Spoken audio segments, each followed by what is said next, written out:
Welcome to Safari with Elpida, where we use the art of storytelling to spread hope by building, educating, empowering, training, and healing. Welcome back to Safari with Elpida. On the 8th of March, we celebrate International Women's Day. And women are so much. Women are builders, women are nurturers, women are lovers, women are phenomenal, they are dynamic. There are so many things that women are and that they can be. And so for the month of March, here at Elpida, we would love to celebrate women and who they are and the potential that they carry within them. And to help us do that, we have a special and an amazing guest. Thank you so much, Christabel, for being here with us. Can you please briefly introduce yourself to our audience? My name is Christabel. Thank you for having me. I'm based in the UK, based in London, and I am a women's rights lawyer and activist. Thank you so much. So just tell us a bit more about yourself. You are a woman just like myself. And I believe that as women, it's different growing up in the society in which we have and which we're exposed to. So how was growing up for you and your childhood? Can you tell us a bit more about that? It's interesting because I was born in Italy and then moved to Germany when I was about 3, and then moved to England or London when I was about 15. So I've lived in different countries, experienced different traditions and cultures, but my background is Ghanaian, my parents are both Ghanaian. So growing up as a woman, I've learned a lot from different countries and different people and different cultures, what they perceive womanhood to be. And it's been sometimes confusing, sometimes eye-opening. Sometimes I agree with it, other times I do not. I identify as a feminist, and so often I do not agree with the views of culture and tradition. But without rejecting both. So yeah, that womanhood, if you ask me to describe it, I think it's whatever we make it. Yeah, and I'm just hearing you talk about you describing yourself as a feminist. What in your view is a feminist, or who is a feminist? Just for viewers probably who are listening you to and maybe they have a different view of what a feminist is. In your view, what is or who is a feminist? Well, in the easiest terms, a feminist who believes is somebody who believes that women deserve, and other people, not just women, but also non-binary people and trans people, deserve the same rights as men, in particular white men. That's who a feminist is. I am a Black feminist, so I understand the intersectionalities. I understand that actually the experiences of white women are very different from the experiences of women of color, and even the experiences of women of color are very different from the experiences of Black women. We can't ignore the anti-Black hierarchies that exist within women of color, of people of color. So, yeah, I believe that actually we all deserve to live in this world and feel safe, feel protected, and feel like we have a voice, all of us. Wow, I think that is just deep, just how you kind of broke all of that down for us. And as you speak, I do hear just a bit as if you have a bit more knowledge in this. So can you tell us your educational background? What did you study in school? Why did you study what you studied in school? Yeah, so in school I took general, I don't know what you call it, but general courses. So in school I took general GCSE courses. And when I was growing up, I actually wanted to be a pediatrician, so a doctor for children. And I was so convinced. And then as I was growing older, I started watching more TV, started reading more books. I'm a bookworm. I realized that actually, no, I really love women. And I really want to support them in a way. And so I decided to go into law. I went to university. I studied a law degree, did a master's in law, and then decided to go to law school to finish law there. So my background is law. And within that, I also learned about women's rights and medical law, how that relates to women and so on. Oh, wow. And for me, I feel like you are very young and you've achieved so much with this youthfulness of yours. And so I know from the little that I've gathered about you that you are a founder, if I'm not mistaken, of an organization yourself. And you are also, I think, the visionary for that very organization. So can you tell us a bit more? What is the name of your organization? What do you guys do? And how did that organization come about? Yeah, so at university, I guess, I realized that a lot of women and girls that I was studying with, that I was meeting, had really uncomfortable experiences, experiences that were often not spoken about with men mostly. Mm-hmm. And so we started having these conversations, really honest conversations about how we felt. And actually, it went much deeper. We started talking about things that we had experienced in our childhood, in our teenage years, and with men, with uncles, with brothers, with fathers, with friends, with boyfriends at the time, with strangers. And out of that, HERSANA was born. So HERSANA is an organization that works with Black women and girls who've experienced any form of gender-based violence. HERSANA, SANA itself stands for a place of peace, a place of rest, a place of well-being. It's Latin. And then we added a her in the beginning because we wanted to be her place of rest, her place of recovery, your place of well-being. And that's what it means to us. And it should mean to the women we support and the femmes we support. So often when I'm speaking, I'll refer to the service users we speak to or we support as femmes. And I acknowledge femmes as women, girls, non-binary people, and trans women. Because we are very inclusive with that. So we launched this organization. Over the last 3 years, we've become the leading organization for this kind of work in England. And we offer it across the country with counseling and legal support and practical support, financial support.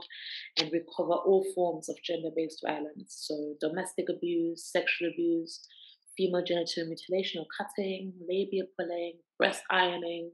So there are so many things that we often do not speak about as a society, but we want to make sure that we're creating a safe spaces for that. Mm-hmm. Yeah, and as you're speaking, I just see there's a little, if I should say, a little link between you guys and what Elpida does, because I see there that it was through storytelling. You guys were kind of telling and sharing with each other your stories, and from there, you kind of said, "Hey, what can we do about this?" And here at Elpida, we'll also use the art of storytelling actually to encourage and empower other people. I know that you've had your own phase and your own story, and where you were kind of a survivor of sexual abuse. If you feel comfortable, do you mind sharing that story with us, and what that meant or looked for you in the past? Yes, of course. I think for me, I didn't realize that I was a survivor until really late in my Mm-hmm. teenage years, or maybe adult. I knew something didn't feel right, but I didn't have an understanding of what that looked like. So I was groomed from the age of 15 by a man who was about 11 years older than me. So he was 26 when I was 15, and he groomed me for about 5 years until I was in my early 20s. And for me, at first, it didn't bring up any red flags, that this person apparently loved me. And, I was just so mature. And, it's because I wasn't like other girls. And if somebody told me anything else, it's because they're jealous, right? Mm-hmm. And it's only until I started speaking, and like you said, through storytelling and hearing other people's stories, and actually hearing other people's and reading other people's stories, that I realized that actually this is not okay. That actually what happened there wasn't right, that it shouldn't have happened.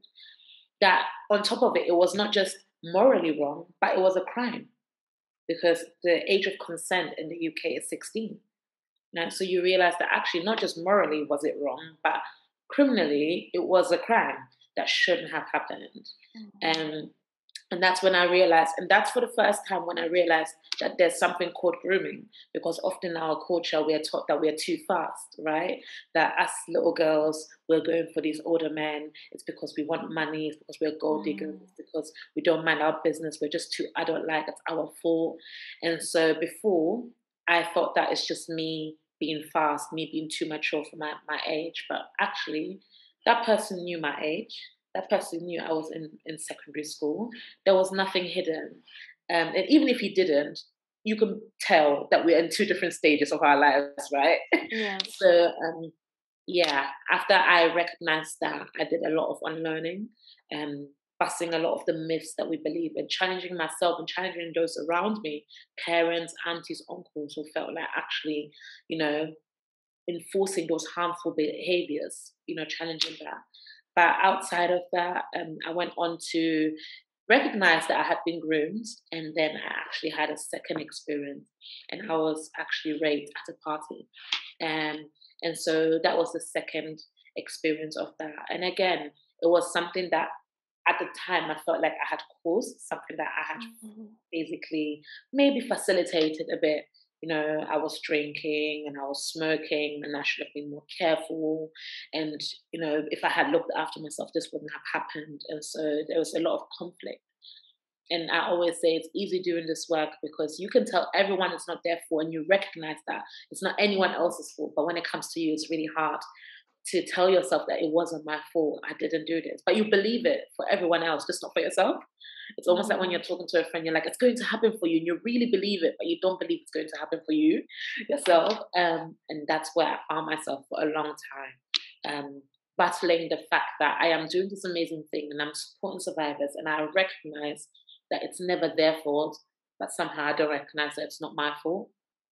And so, yeah, those were my experiences, and that's kind of what fed into HERSANA, and why I'm so adamant and so passionate about making sure that all survivors know that it wasn't their fault, not just the model survivors or the survivors that fit within the perfect story, survivors that were attacked by a stranger in a park and they couldn't do anything about it, and so on. And that there aren't any hierarchies to survivorship or to victimhood. There aren't any hierarchies to that. You can't say one is worse than the other, you know. And because of that, it's so important for us and for myself to make sure I'm always reminding other people that it's not your fault. Even if you walked to that person's house, it is not your fault. Even if you had initiated contact with them and then changed your mind, it is not your fault, you know, and we're constantly reinforcing those messages. Oh, wow. I think there's a lot to unpack. I'm going to try and see if we can just take a few from there. I love that you kind of highlight the fact that there isn't that perfect crime or the perfect situation, that everything is wrong, no matter what led to it happening, because in the end, it is that person, respective male's decision to do what they did to you, no matter what it is that you did before that. So you found yourself at a party, but you're not the one who told the person to kind of spike your drink or to carry out whatever it is that they did with you. And when you speak about that, in my head, I'm just thinking that there should have been a lot going on for you in your head, and as you're talking as well about not making yourself feel guilty, how was the healing journey for you, and where did you find help, and how did help look for you in that situation? Can you walk us through how you left that position and found yourself to where you are right now? You know, I think that I still remember the day after and the days after this incident, and I remember how confused I was. And I was so confused that I texted the person and actually asked the person if they used a condom, because I was just so confused. That and imagine that was the worry I had at first. That was the first thing I worried about. I worried about, oh my gosh, what just happened? And that person actually just admitted it, you know, like, yeah, I did, and I threw it away, you know. So, but then I realized I don't remember anything. And it wasn't until I spoke to a friend of mine who said, you don't remember anything? And I said, I don't remember nothing. And then it hit me. And when it hit me, it was a very dark few months. I won't even say weeks or days, dark few months and years. I'd realized what had happened to me, and there was a lot of self-blame. You know, I shouldn't have been drinking so much. I shouldn't have been smoking. Somebody probably spiked my drink. And it was hard, because who do you speak to?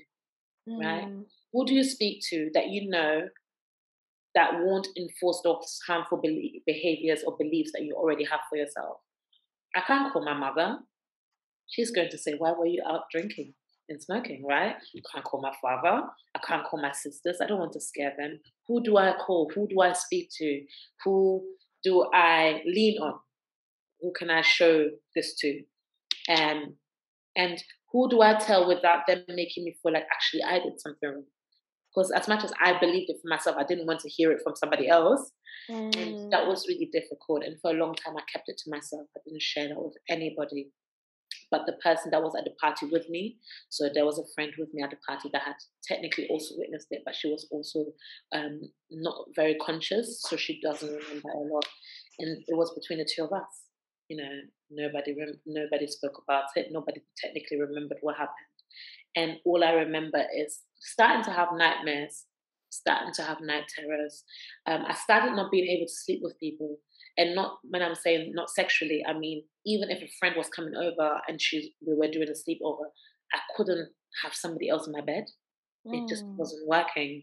I would wake up and I would be awake all night. I would have nightmares all night if I was sleeping next to another person. And at first, I didn't know that it was all linked to my experience until I decided to see a therapist about it. And so I started seeing a therapist who did a lot of undoing and a lot of work, and it was really painful. And even then, there was still a silence attached to it. And the silence is because I was experiencing shame, because I still felt I was paying God knows how many pounds a week to see this counselor, but deep down, I still felt like I did something wrong. I wasn't the perfect survivor. How am I organizing this organization? How am I helping survivors? And if somebody asked for my story, I caused it myself. You know, and so when people would ask me for my story, I wouldn't share, because actually there was shame attached to how I felt about the experience. And it wasn't until about 3-4 years ago that I had a breakthrough. And I can't tell you what caused it. Maybe it's the media, maybe it's Me Too, maybe it is the fact that we're all coming together and we're starting to share our stories. We're all starting to talk. We're all on Twitter together. If something happens, all the women run together to defend another woman, you know. I don't know if it's the sisterhood, but I believe it is. I believe it's Black sisterhood that did that for me, that actually created a safe space. And that reminded me that it wasn't my fault, and that encouraged me to keep going. And so when people ask me, what do I think healed me or helped me heal? It's Black sisterhood and Black women. And that's why they are my passions, because they told me that it was okay.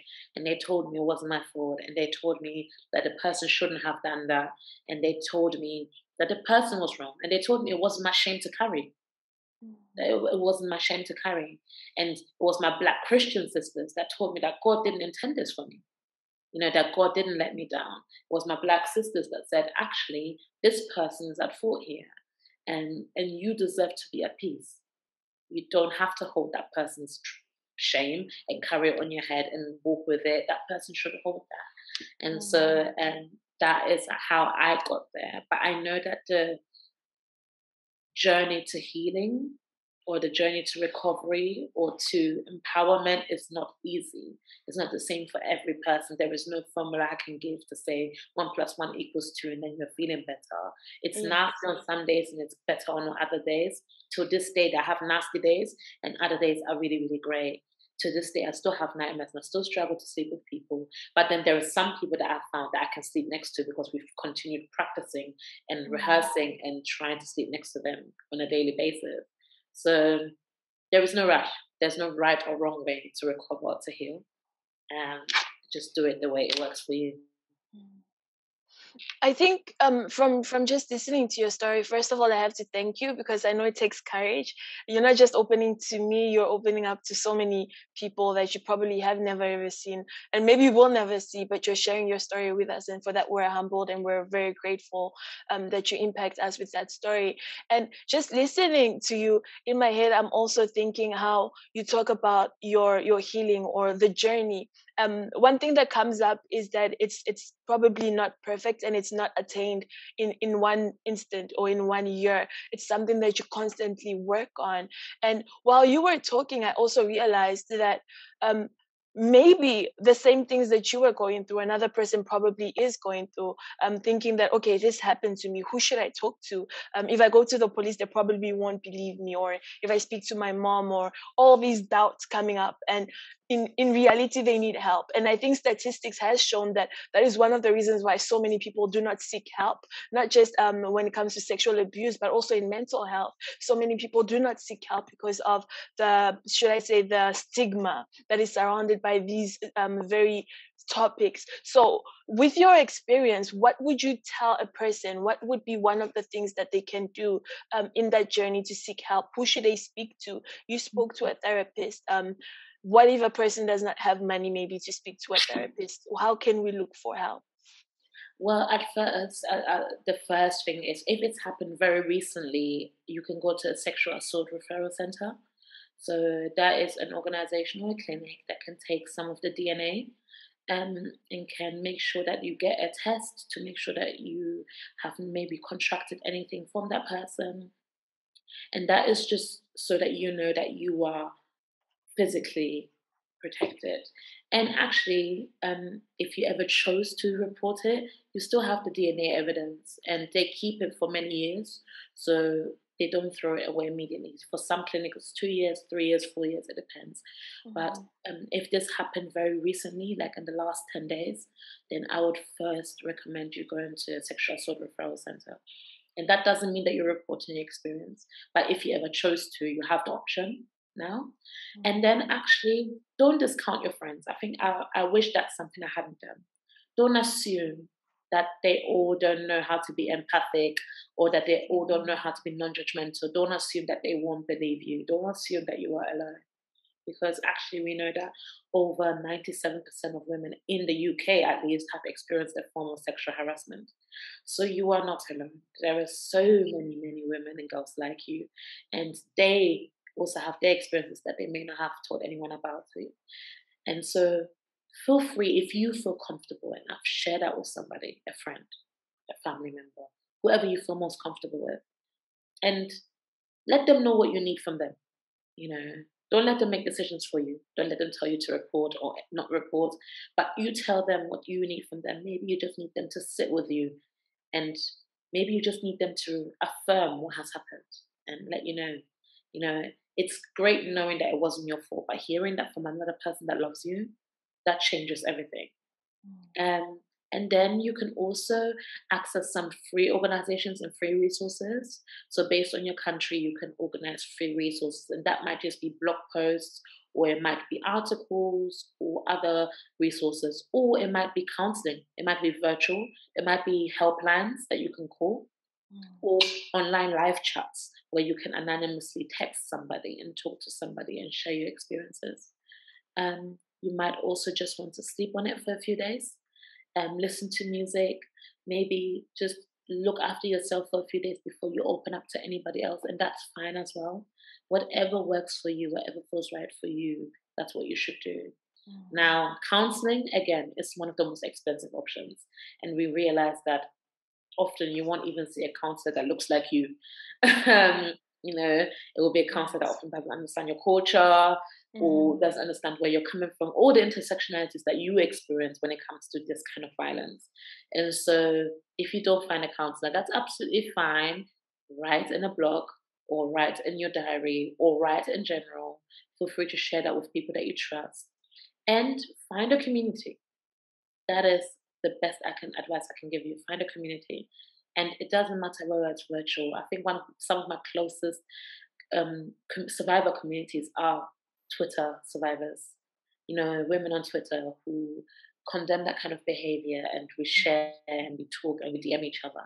Find a community that you can speak to, or that you can just sit with when you're feeling low, when you're feeling down. And don't demonize yourself for feeling low or down or not feeling up to it. That's okay. Don't feel like you should be able to get into everyday work. Like you said earlier, Black women have an experience and then go back to work on Monday. It's very interesting because really and truly, you just experience trauma.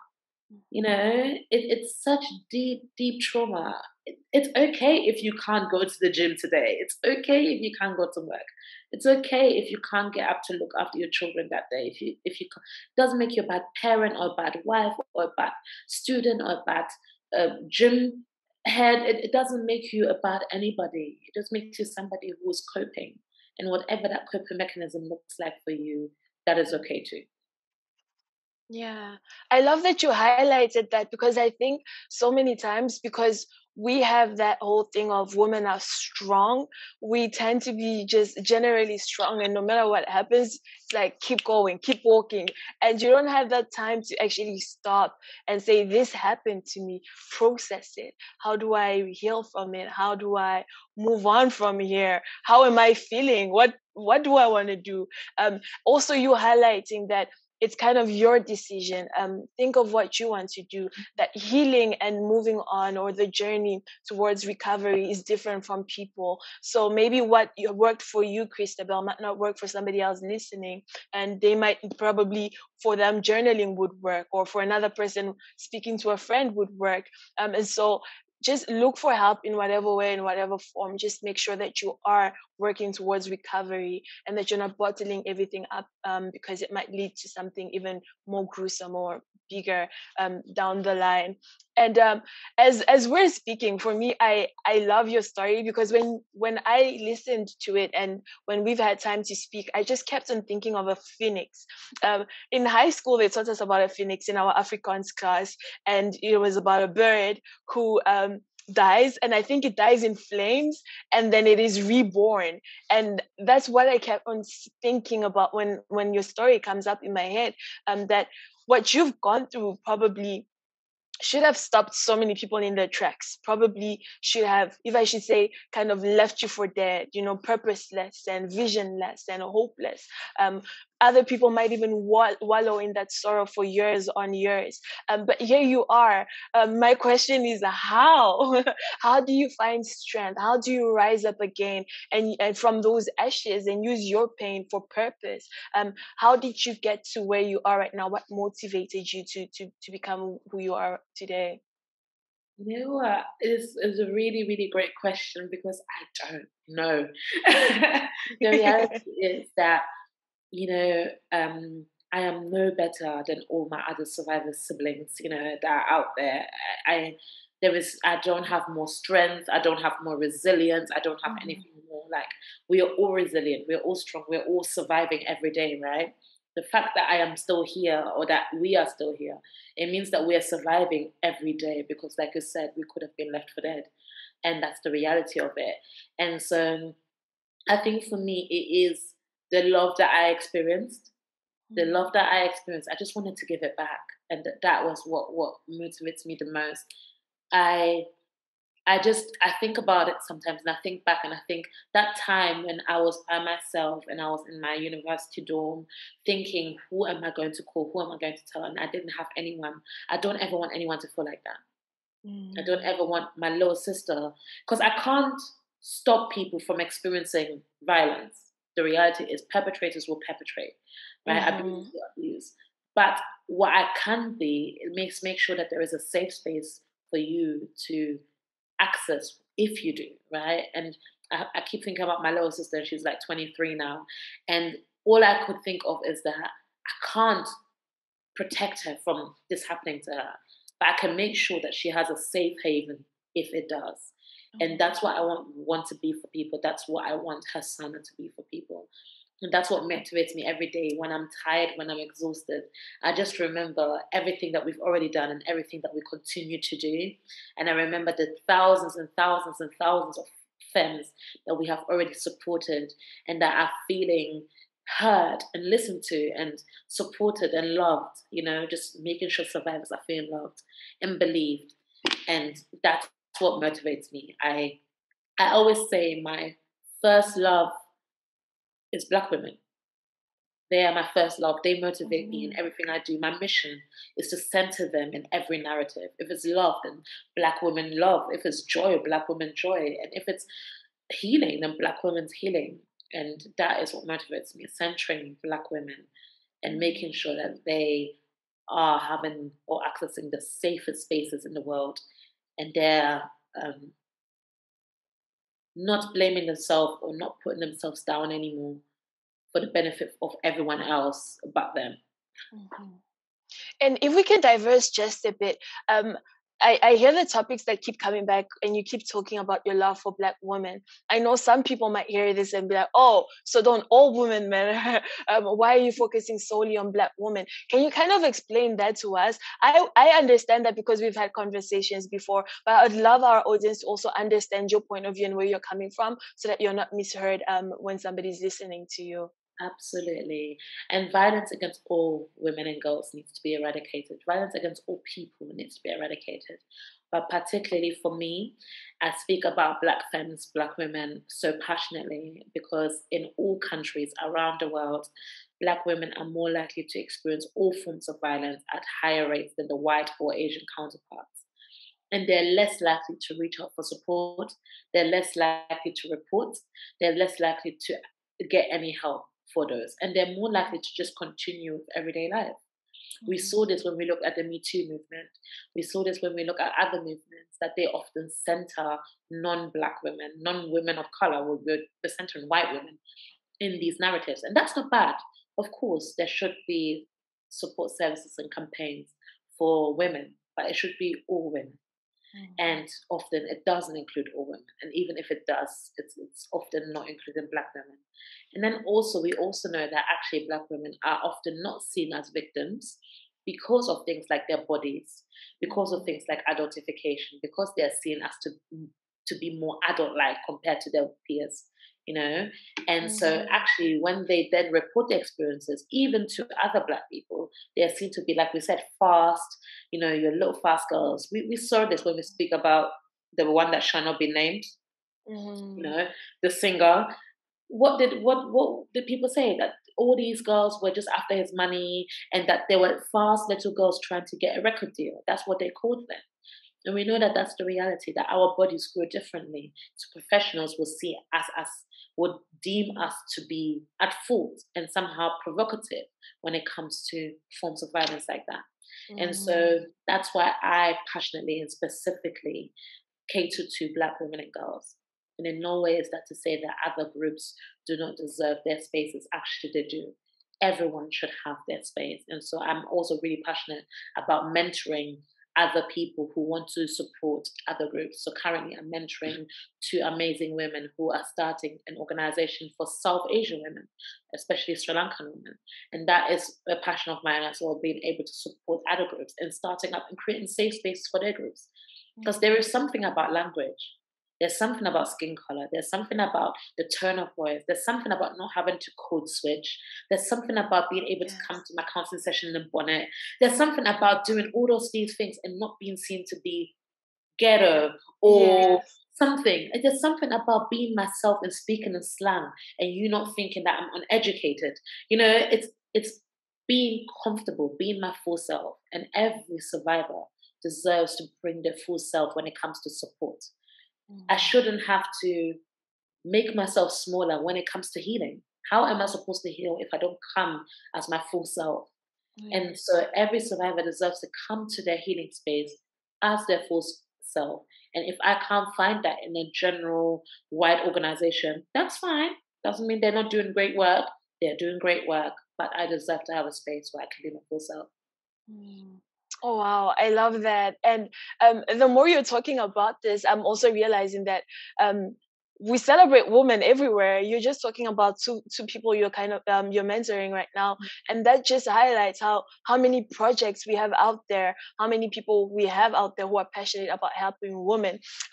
Recently for Valentine's Day, I was speaking to my younger brother, and while we were speaking over the phone, he's currently in Congo right now in Africa, and so I told him, hey, Valentine's Day is coming up. I need a gift from you, and he's like, why do I need to get you a gift? We get women gifts on Valentine's Day. There's Women's Day. Every day is Women's Day.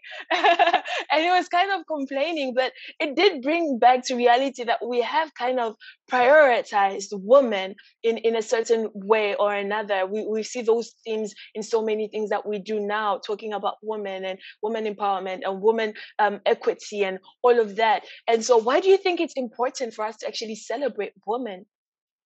I mean, only because I think it will always be important, but in particular it's because we know that most of these holidays are very performative, right? We know that when we see International Women's Day or Mother's Day or Valentine's Day or all these amazing days, we know that often we will celebrate them, but are women any safer? We are not, right? Are women being paid equally in their jobs? We are not, right? Are women safer when it comes to healthcare? We are not. And so until we see equality and until women are safe and until women are at peace, we need to celebrate women every opportunity we get. For me, it would be 365 days a year if it could be. And I think it is also to acknowledge the fact that women are left out of every conversation. The reason why women have to have specific days is because every day is Men's Day in this world. Every day belongs to men. They're being paid the way they want to be paid. They're walking down the street safely. And when I say safely, it doesn't mean that they're not experiencing violence, but they can walk through the park at night not worrying about somebody necessarily doing anything sexual to them, you know. And that's not for everyone. We know that it happens to everyone, but the majority of them walk down the street feeling quite safe. You know, they go to parties feeling quite safe. They're not thinking that they're going to get spiked or roofied. They don't feel that. They don't think they're going to get doxxed. And until women can feel the way men do, every day should be Women's Day. We should celebrate it because every day is Men's Day. Men get to walk around living their best lives every day. And that's lovely. I don't want to take that away from them. They should have that. And when I say men, also, I'm talking about men as the brand, not individual men, right? I'm talking about manhood. Because I know some people are going to say, but not all men. I get it. I'm talking about manhood as the brand. And when I'm talking about manhood, in particular, white manhood, right? I'm talking about a specific kind of manhood. You know, they walk around being able to feel safe and being protected from the law, being protected from inequalities, being protected from certain things. And that's how everybody should feel. And until everyone feels that, we will celebrate whatever days and opportunities we get. But actually, it also is sad to see us having to grasp at 3 days a year, right?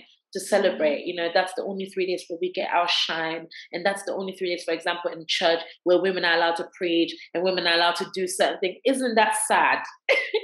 You know, as much as I love to celebrate those days, it also highlights to me, those are the days that we see a majority of women on posters at workspaces. Where were they on the other days? And it actually reminds us that women are still being left out of the conversation. And those 3 days, they're brought to the forefront, similar to Black History Month, where suddenly we see all the kind of diversity in the organization during Black History Month. And other people might say, oh, that's great. Why do you get a Black History Month and nobody else does? But really and truly, as much as we celebrate during that month, we also realize that it's really sad because it's only during this month that we see that you have the audacity to somehow put us at the forefront or include us in your conversation.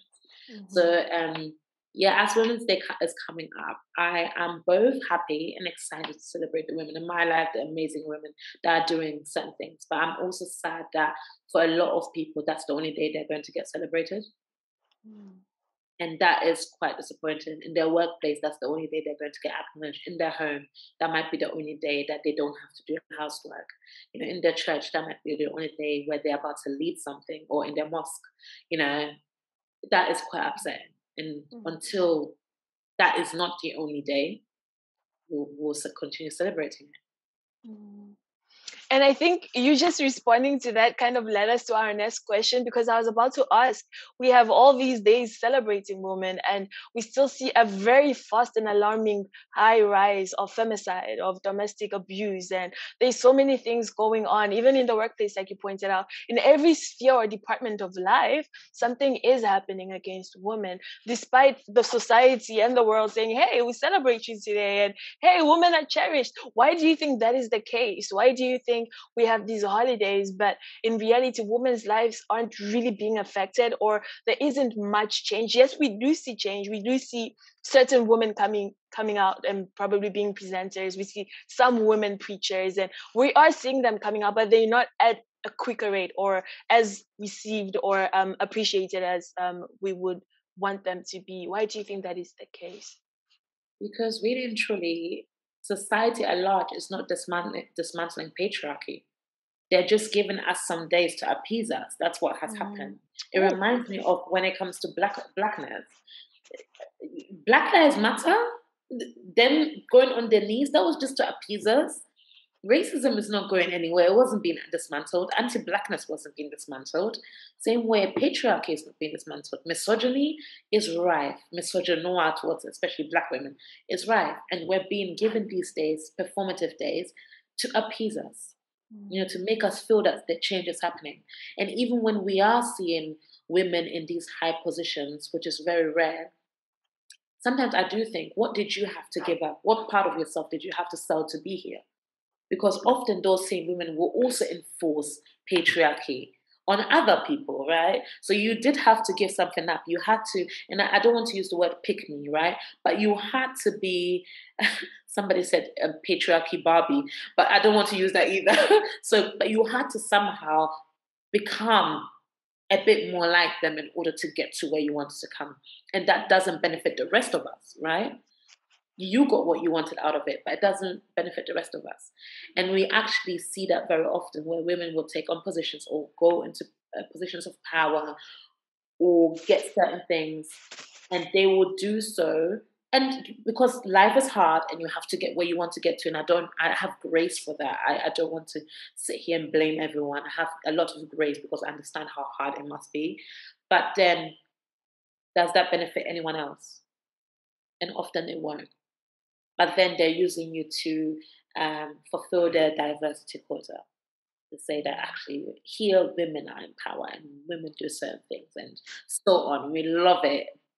Happy Women's Day, and that's what we're seeing. So actually we know that it's so performative, and that means that it's not making long-lasting change. When things are performative, it only happens on the surface. Maybe one or two. If you leave that job, the next person is going to be another man. When you leave that position, another man will come in and they will do what they need to do. And so for me, and it's really hard because there are times where I am given offers and I realize that for me personally, that would be great, right?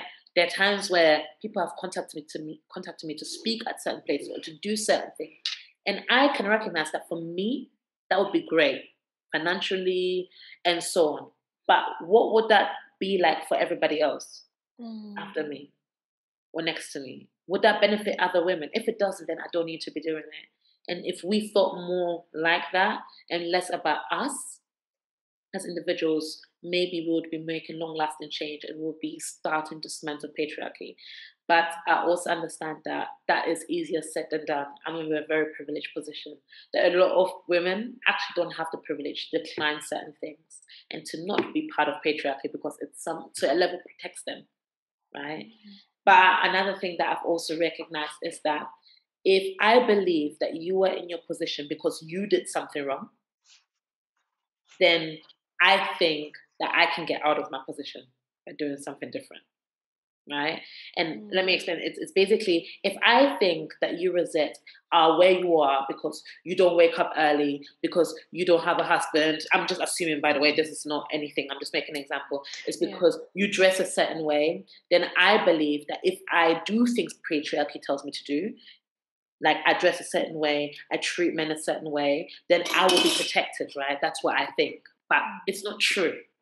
We know it's not true.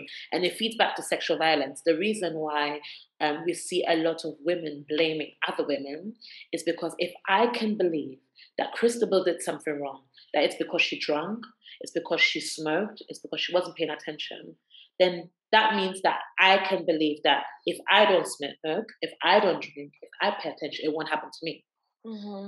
Because then I can protect myself, right? If I don't do the things that you did, then I will be okay. So it must be something you did. And I need to recognize something you did. I need to identify it. Because if I identify it, then I won't do it. I'll be safe. And that makes me feel safer. Because actually believing that there is nothing I can do to ever be safe, that is too scary.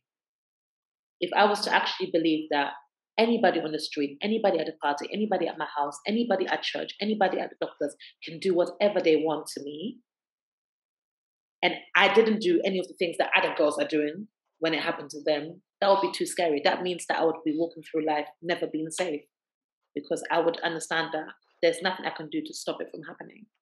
And that's the same when it comes to patriarchy. Us women are enforcing these things because we feel like we'll be safe from patriarchy's consequences, and we'll be safe from men, and we'll be safe from certain things. But the reality is, regardless of how much we dance to their tune, we will never be safe, and we will never be comfortable until we dismantle this whole thing. And to dismantle this, we have to just tear their singlet every day, step on their neck every day. And yeah, sorry, I think I got a bit on a tangent, but all this to say, it sometimes can feel like there is no out, because really and truly, patriarchy has us by the neck. And the more you speak about that, it does lead us to our next question as well. It kind of ties in because when we speak about feminists these days, I think so many people in some way have kind of painted it in a bad way, unless if I'm wrong, where some people tend to put it as though I don't need men and men are trash, and we're all now, it's becoming more men against women rather than us kind of saying, hey, this is where men are and this is where women are, and how do we kind of cohabit in this community in a peaceful manner with everybody kind of getting what it is that they desire and the positions it is that they need to have. And so for me, the question would be, if that is what you also think or believe, what role do you think men have to play in actually helping and participating in making sure that these atrocities do not happen anymore, and making sure that the kind of society we're looking for women actually becomes a reality? Because I believe that men need to work with us so that all of this can actually happen a bit faster. If you're talking about probably in the workplace, you need a man who's conscious about these problems to actually say, hey, you know what, I was spoken to about this, and this is the changes I want to bring. But if we fight on our own, are we really effective? If we fight actually against them and say, hey, we don't need your help and we're going to achieve this on our own, how do we become effective with that stance or point of view? So if you agree with that, what role do you think men can play in helping us achieve these goals that we have? I agree somewhat. So I'm 50-50 here. And the reason being is that you're absolutely right. A lot of people say that feminism is the hatred of men, and, technically it's misandry. And I laugh a lot. So misandry is supposed to be the opposite of misogyny. Misogyny is supposed to be hatred of women, right? And when people say, feminists these days are misandrist, I laugh because misandry doesn't exist. Yeah, it's almost like saying reverse racism. Misogyny in itself is such a dangerous and harmful institution. It kills women every day. It makes sure that women are not going into the workplace. What misogyny does, misandry can never do. Me not liking you, even if I did hate you, all it does for men is hurt their feelings. It doesn't kill you. It doesn't create intimate partner violence. It doesn't create FGM for you. It doesn't create anything. You don't get harmed by me not liking you. So you can't compare misogyny to misandry when men do that, right? Or when people do that often, when it comes to feminism. And so that's where I always say that women not liking men, or some women not liking men, is a direct consequence of the violence that we experience, right? Not just the physical and abusive violence, but violence in general. Online violence, digital violence, violence in the workplace, violence when it comes to childbirth, violence when it comes to all things. It's a direct consequence of the violence we experience. And do we need men to make the change? I absolutely do agree that we do. However, I also don't feel like they need to be coddled into that, right? I do believe that actually men do not like women. And the reason why I say that is that men have been taught that things that women do are not nice. Don't be emotional like a woman. Don't be this like a woman. Don't do this like a woman. Don't do this like a woman. Don't like this because women like it, right? You can't be taught all these things about women and then expect to like them. Often men are taught all these things that they shouldn't do because it's woman-like, but then we expect them to like women after learning all these things they shouldn't do because it's too women-like. It's not possible. It's the same way we say that a lot of Black people learn things to not do through Blackness. Don't do this because Black people do this. Don't do this because Black people do this. And then we expect them to like Black people. It doesn't work. And so until we can all recognize that actually everybody has a level of misogyny in them, every man, Yeah, and because society teaches you, not because you're born like that, but because society, your home, your schools, wherever teaches you that, until that we can recognize that and men can recognize that, we can't move forward. Because then you can actively unlearn that. You can be anti-misogynist. You can actively unlearn the things that you've learned about women. And only then can you become an ally.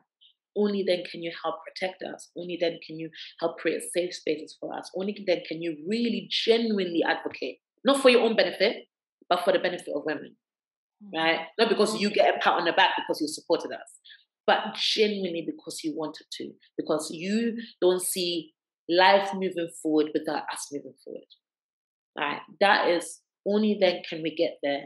And it's really difficult because a lot of men do not want to recognize that they have misogyny in them, right? And so if you can't you can't repent from something you don't recognize. You can't turn away or, I guess, change or become anti something that you say you're not. And so I feel like that's why I'm 50-50. I do believe we need men, but only when they've genuinely done the work. Because if not, they become more harmful to the movement than helpful.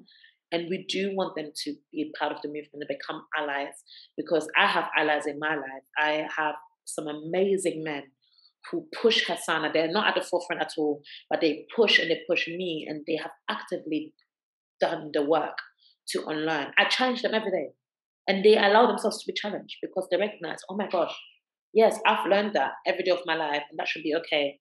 And a quick example was, I was talking to a friend about another friend traveling a week after his wife had a baby.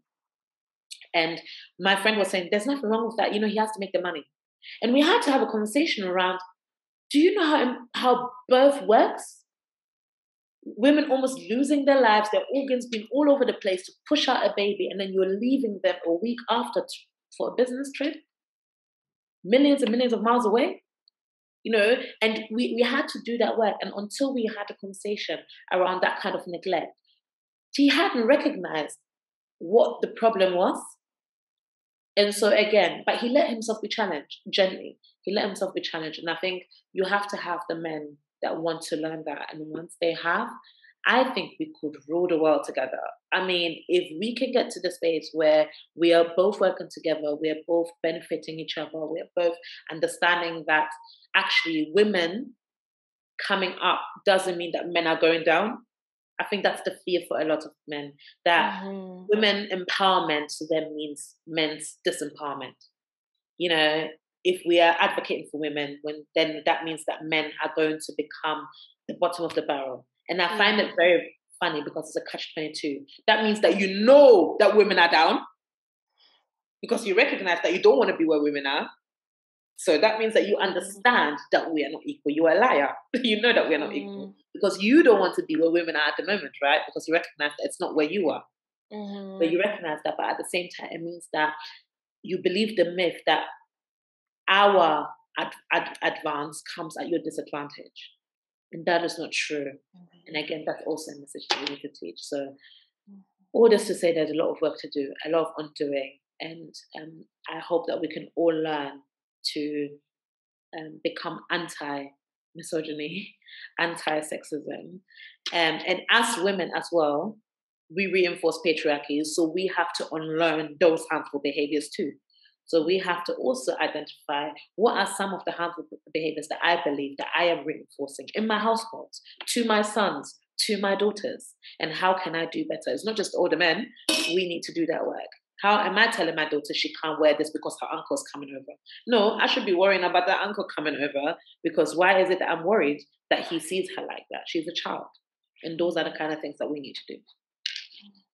Wow, I think this conversation it's very broad, because the more you talk, the more I have questions, and I know we're running out of time, and so I'm just gonna try and see if we can kind of cut through some questions and ask. I think sometimes it's very easy from what I've seen. For us to kind of say, hey, celebrate women, or, we kind of demand it from other people. And sometimes we see that it's women themselves who actually put themselves down and who do not celebrate themselves. So I wanted to ask as well, how do you think, women can celebrate themselves individually, first of all, and other women as well? And how can we as a community or a society celebrate women adequately, not just by title or just by giving days, the way you said, appeasing days? How do we celebrate women adequately as individuals, women as individuals ourselves, and other women respectfully, and how does society adequately celebrate women every day and throughout the rest of our lives? Yeah. I think if you're celebrating yourself, give yourself grace. I think the best way for me to celebrate myself is always to give myself grace. That life is really tough for us out here, all women, regardless of where you're from. Life is so tough for us. Give yourself grace and celebrate everything. Not just the things that society tells you that it's okay to celebrate, right? A certain pay rise or a certain thing. Don't celebrate what society deems is celebratory for you. For example, marriage, engagement, children. Those are not the only things to celebrate. They are lovely things to have, right? But celebrate everything. Celebrate the fact that you made it out of bed today. Celebrate the fact that you managed to buy your favorite morning coat and it cost you 250 euros or pounds, but you bought that and you look good in it, even though you're going to eat rice for the next 3 months. But that's cool. Yeah. You look good in it. Celebrate that. You look good.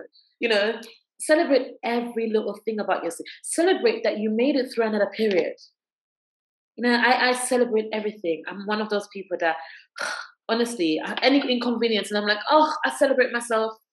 Let me do something nice for myself, And I honestly have grace for you.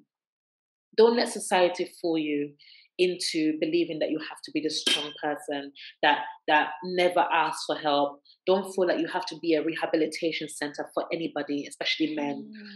Don't fall into that trap. Don't feel like your accomplishments only come from marriage or children or jobs or things that society deems women to be worthy of. That is not it. You are a woman because you're a woman, and everything makes you woman. Everything from waking up and opening your eyes and the way you see the world, to walking to your favorite park to buy the fast food that you promised you will never eat again because you're on another diet. It doesn't matter. Celebrate it, and have grace for yourself and have community that celebrates you, that reminds you when you get tired and when you kind of lose sight of the amazing person you are, a community that can remind you and can just reinforce that, a community that celebrates you and celebrates every one of your accomplishments. I've been playing the game Wordle recently, and every time I get it right, all my friends are like, "Ooh, you got 5 letters right." It's nothing, right? But for somebody else, but for me and my girls, it's the best thing. We have a group chat just to discuss Wordle. Celebrate that. You got the word of the day. How can we celebrate each other? Let's love each other. Deep love.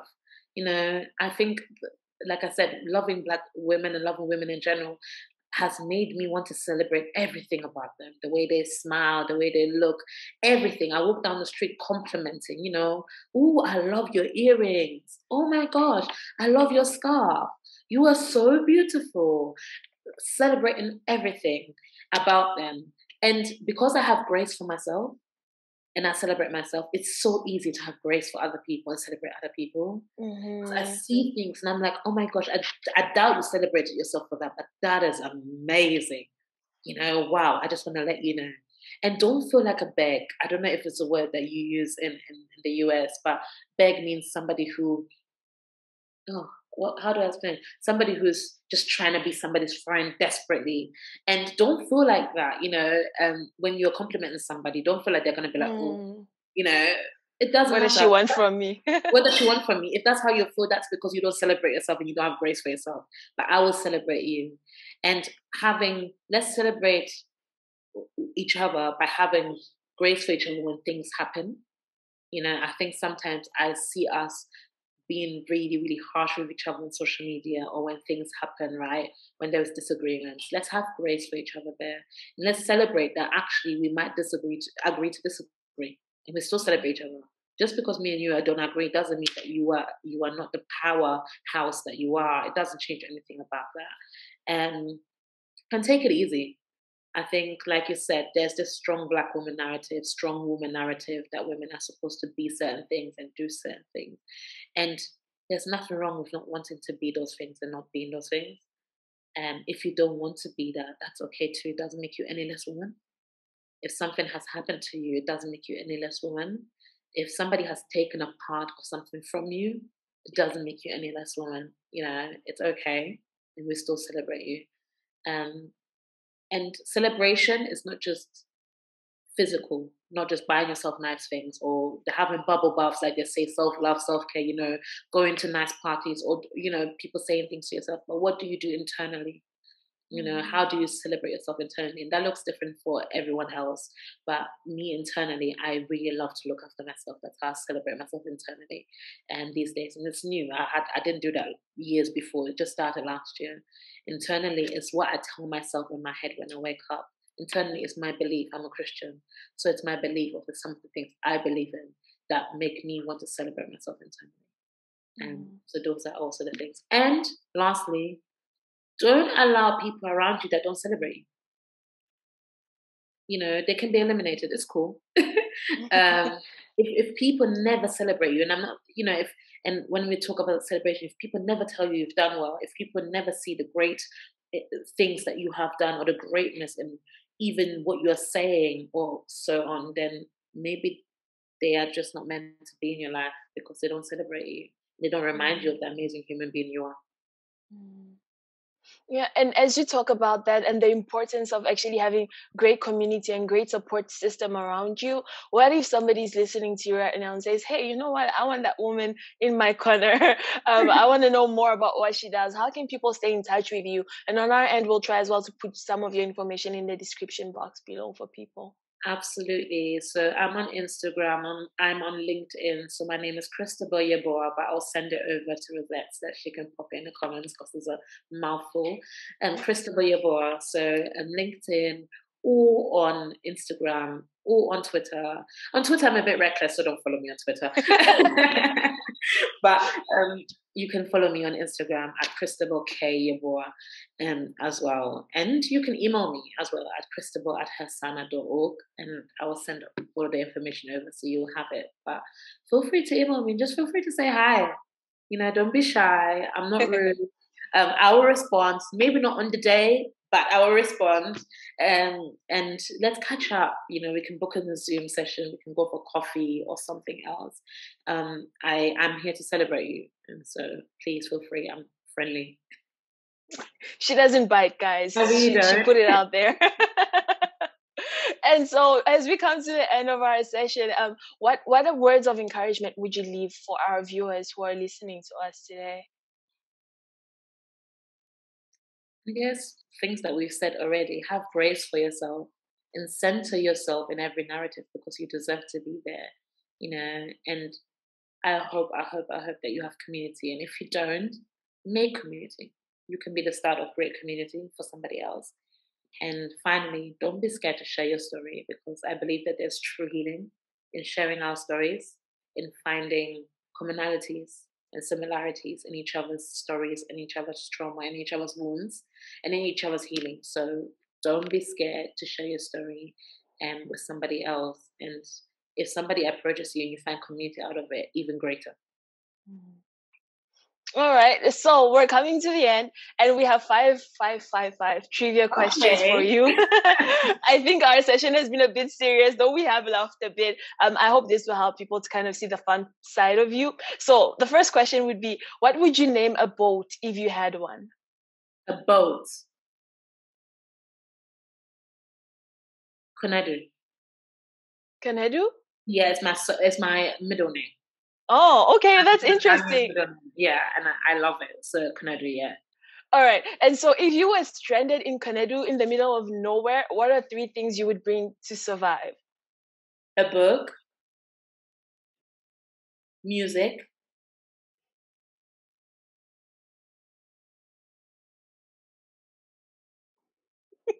The third one, you're like, a bonnet. A bonnet. Oh, okay. We're going to have a nice, relaxing. Regardless of where you are, the edge is at the edge. What do you think will finally break the internet?